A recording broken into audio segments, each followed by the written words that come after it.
कर्ज फेडण्यासाठी शेतकऱ्यांना किडनी विकल्याचा आरोप चंद्रपूरच्या नागभीडमधील तालुक्यातील प्रकार घडलेला आहे। सावकाराच्या सल्ल्यामुळे 8 लाखांमध्ये किडनी विकल्याचा आरोप या शेतकऱ्यानं केलेला आहे।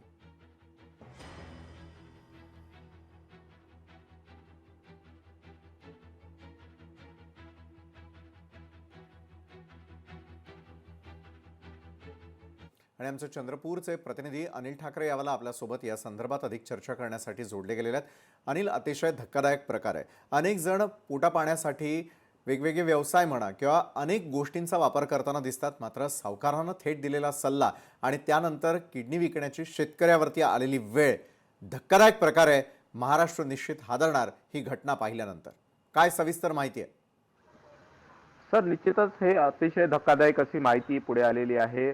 50,000 रुपये रोशन कुडे या शेतकऱ्याने व्यापाऱ्याकडून घेतलेले होते। जे अवैध सावकारी करणारे जे व्यापारी आहेत त्यांच्याकडून त्यांनी 50,000 रुपयाचं कर्ज घेतलेलं होतं। त्यानंतर ते परत देखील त्यांनी केलेले होते, मात्र तो त्याचा व्याज जो आहे तो जवळपास 75 लाखापर्यंत गेलेला आहे आणि तसे त्याचे ट्रान्झॅक्शन देखील पुढे आलेले आहे। आणि या संदर्भात आहे ते अवैध सावकारी करणारे जे 7 व्यापारी आहेत त्यापैकी 4 व्यापाऱ्यांवर देखील पोलिसांनी गुन्हा दाखल केला आहे आणि त्यातील 4 आरोपींना अटक देखील केलेली आहे। बरं, पण सावकारी एका बाजूला बंद करण्यासंदर्भात सरकारी पातळीवरती अनेक मोठे निर्णय होताना दिसतात, मात्र दुसरीकडे अशाच सावकारांचा बळी ठरलेला हा शेतकरी हे एक प्रातिनिधिक उदाहरण आहे। असे अनेक शेतकरी असू शकतात का, याविषयीची उत्सुकता आता जास्त वाढलेली आहे आणि हे प्रकरण आता थेट सरकारपर्यंत जावं ही आपली इच्छा आहे। नक्कीच विशाल सर, कारण की या प्रकरणातील इथले स्थानिक जे आमदार आहे ब्रह्मपूर विधानसभेचे विजय वडेट्टीवार यांनी देखील विधानसभेमध्ये हा प्रश्न उचललेला होता।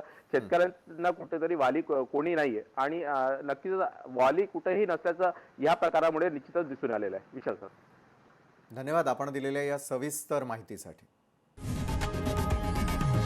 लोकशाही मराठी ऐका, पहा, जागरूक रहा।